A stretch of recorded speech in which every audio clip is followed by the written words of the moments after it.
એક ઈડરનો વાણિયો. કવિ રમણલાલ સોની. રમણલાલ સોનીનો જન્મ મોડાસા પાસેના કોકાપુર ગામે થયો હતો. શિશુ કથા, શિશુ સંસ્કારમાળા અને ગલબા શિયાળના પરાક્રમો જેવા બાળ સાહિત્યના પુસ્તકો લખ્યા છે. તેઓ સારા અનુવાદક પણ હતા. તેમને રણજીતરામ સુવર્ણચંદ્રક એનાયત થયો છે. પોતાના ગામથી સમી સાંજે બીજા ગામે જવા નીકળેલા વણિકને રસ્તામાં ચોર મળે છે. એકલો હોવા છતાં હિંમત અને વિશ્વાસથી બુદ્ધિપૂર્વક તે ચોર સામે ઝઝૂમી તેમને ભગાડે છે. આવી પરિસ્થિતિમાં પોતાના બાર સાથી કોણ છે તે એની પાસેથી સાંભળવા જેવું છે. બાળકો, આપણે સૌ પ્રથમ કાવ્યનું શ્રવણ કરીશું.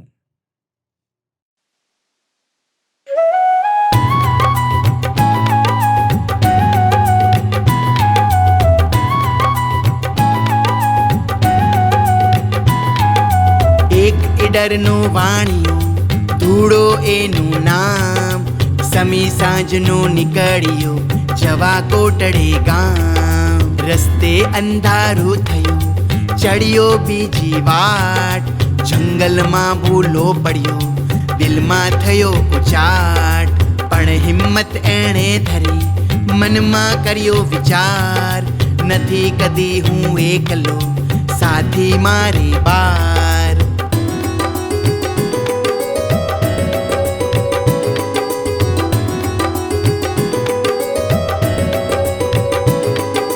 અને જાડી સળવળી ચમક્યા ચોરો ચાર, ખબરદાર જે હોય તે આપી દે આવાર. કહે ધૂળો એ ચોરની, અલ્યા નથી હું એક, 12 જણા લઈ નીકળ્યો, કરજો કાંક વિવેક. કાલે કરજે ટાયલી, આજે દઈ દે માલ, એવું બોલી ઉમટ્યા ચોરો બે વિકરાળ.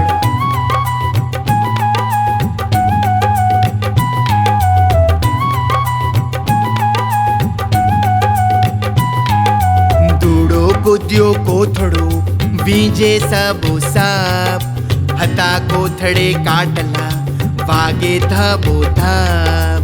ચોરો ખીજ્યા એમના, ધૂળો ખાડે ગાવ, ક્યાંથી રે આ વાણિયો, શીખ્યો આવા દાવ. આગુ પાછું ના જુએ, ધૂળો ખેલે જંગ, બોલે હું નહીં એકલો, હવે બતાવો રંગ.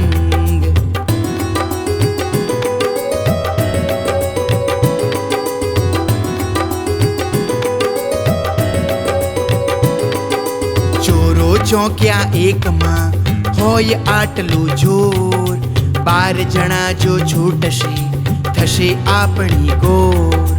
એમ વિચારી બી ગયા, નાઠા એકી સાથ, ધૂળો હરખ્યો વાહમે, ઠીક બતાવ્યો હાથ. વાટ જડી ધૂળો ગયો, જાવું તુજે ગામ, વળતો એ ઘેરે ગયો, પૂરું કરીને કામ.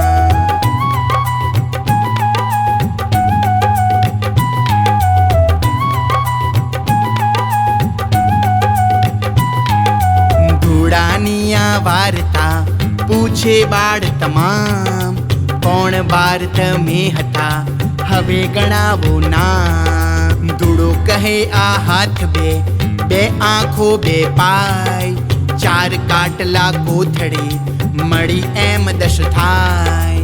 છેલ્લા સાથી 2 ખરા, હિંમત અને વિશ્વાસ, એ 2 વિના બીજા બધા થાય નકામા ખાસ. બાળકો, હવે આપણે કાવ્યનું સમૂહ ગાન કરીશું.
કાવ્ય સમજૂતી.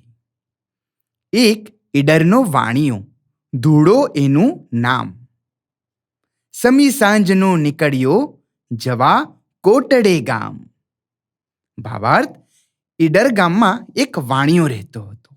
એનું નામ ધૂળો હતું. સમી સાંજનો નીકળ્યો. સમી સાંજનો એટલે કે સંધ્યા સમયે. એકવાર ધૂળો સંધ્યા સમયે કોટડા ગામે જવા નીકળ્યો હતો. રસ્તે અંધારું થયું, ચડ્યો બીજી વાટ. જંગલમાં ભૂલો પડ્યો, દિલમાં થયો ઉચાટ. રસ્તે અંધારું થયું એટલે કે ચાલતા ચાલતા અંધારું થઈ ગયું. ચડ્યો બીજી વાટ. વાટ એટલે રસ્તો. આથી તે રસ્તો ભૂલી ગયો. અંધારું થયું અને બીજે રસ્તે ચડી ગયો હતો. જંગલમાં ભૂલો પડ્યો એટલે જંગલ વિસ્તાર હોવાથી શું થાય છે? એ ભૂલો પડી જાય છે. દિલમાં થયો ઉચાટ. ઉચાટ એટલે કે ચિંતા થવી. એના દિલમાં ઉચાટ એટલે કે ચિંતા થવા માંડી, ફિકર થવા માંડી. પણ હિંમત એણે ધરી, મનમાં કર્યો વિચાર.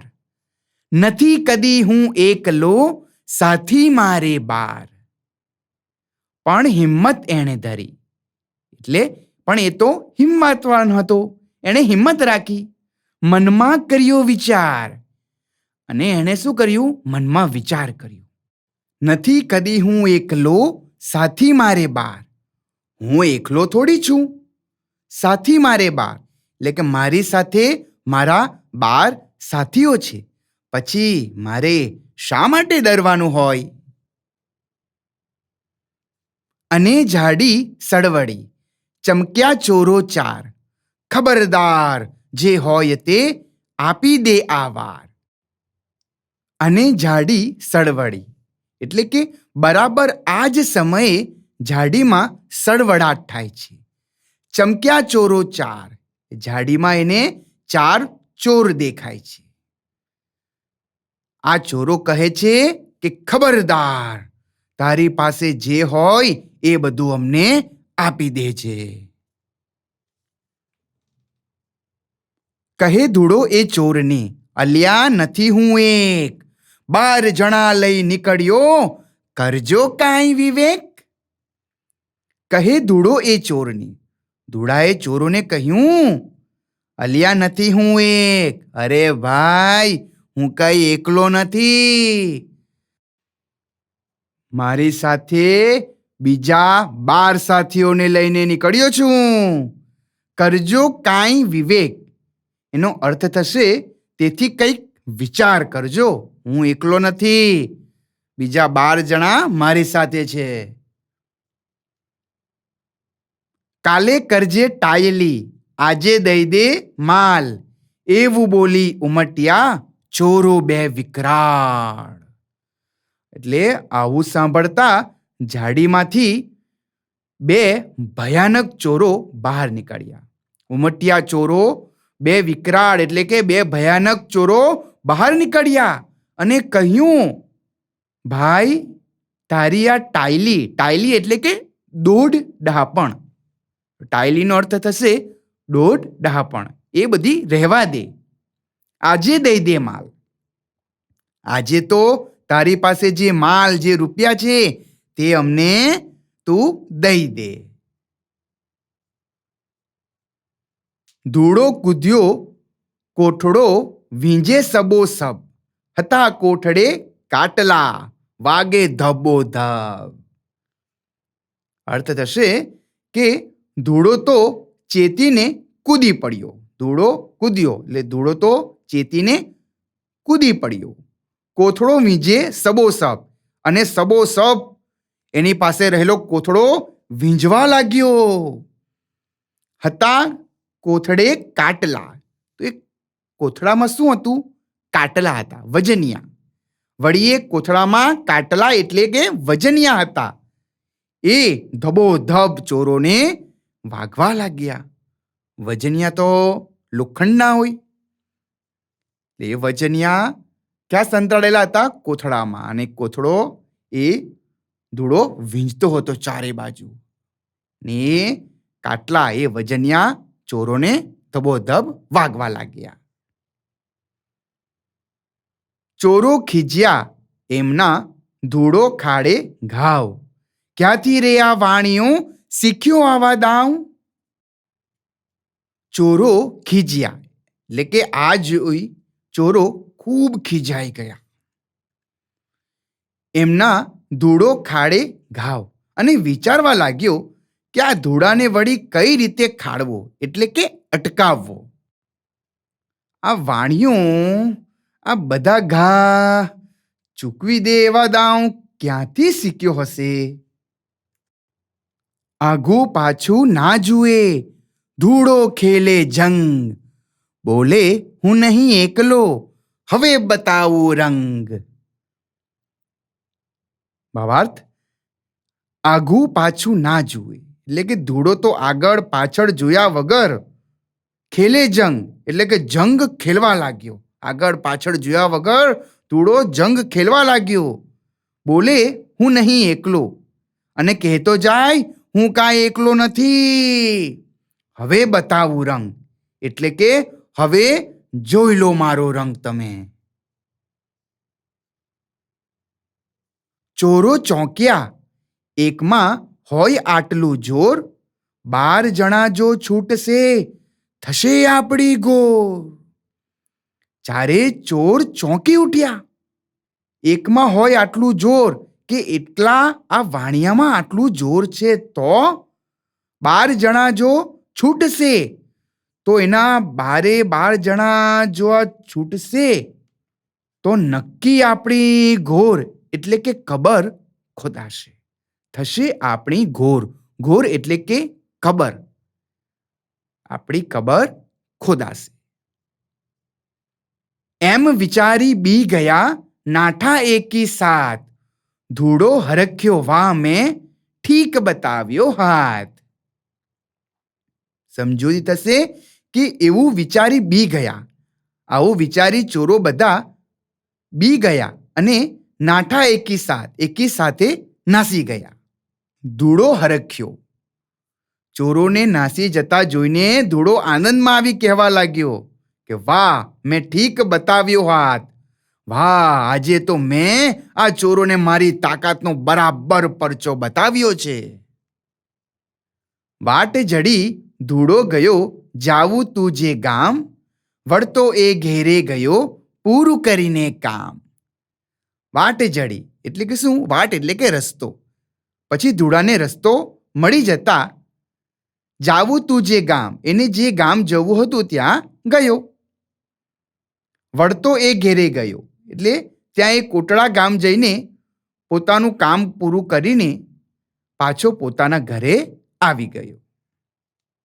ધૂળાની આ વાર્તા પૂછે બાળ તમામ, કોણ બાર તમે હતા હવે ગણાવો નામ. ભાવાર્થ કે ધૂળાની આ વાર્તા જાણી ગામના તમામ બાળકો ધૂળાને પૂછવા લાગ્યા. પૂછે બાળ તમામ એટલે કે તમામ બાળકો ધૂળાને પૂછવા લાગ્યા, કોણ બાર તમે હતા હવે ગણાવો નામ. ધૂળા, એ તારા 12 મિત્રો કોણ હતા? એમના નામ તો જણાવો. ધૂળો કહે આ હાથ 2, 2 આંખો 2 પાય, 4 કાટલા કોથળે મળી એમ 10 થાય. ભાવાર્થ, ધૂળો શું કહે છે? આ હાથ 2. ધૂળાએ કહ્યું આ મારા 2 હાથ, 2 આંખો, 2 પાય, પાય એટલે કે પગ, 2 પગ, 4 કાટલા કોથળે અને આ કોથળામાંના આ 4 કાટલા એટલે કે વજનિયા. મળી એમ 10 થાય. એમ બધું મળીને 10 થાય. હવે 10 થઈ ગયા, 2 બાકી છે. છેલ્લા સાથી 2 ખરા, હિંમત અને વિશ્વાસ. એ 2 વિના બીજા બધા થાય નકામા ખાસ. છેલ્લા સાથી હિંમત અને વિશ્વાસ છે અને એ 10 સાથે બીજા મારા 2 ખાસ સાથીદારો એ હિંમત અને વિશ્વાસ હતા. એ 2 વિના બીજા બધા થાય નકામા ખાસ. એનો અર્થ થશે કે એ 2 ન હોત તો, જો એ બે ન હોત તો એના વગર બીજા બધા જ સાથીદારો નકામા સિદ્ધ થાય. તો ધોળાના આ 12 સાથીદારો હતા, જેમાં છેલ્લા 2 હતા મુખ્ય હતા. એ હતા હિંમત અને વિશ્વાસ. તો બાળકો, મજા પડી ને? હવે આપણે આગળ સ્વાધ્યાય તરફ જઈશું.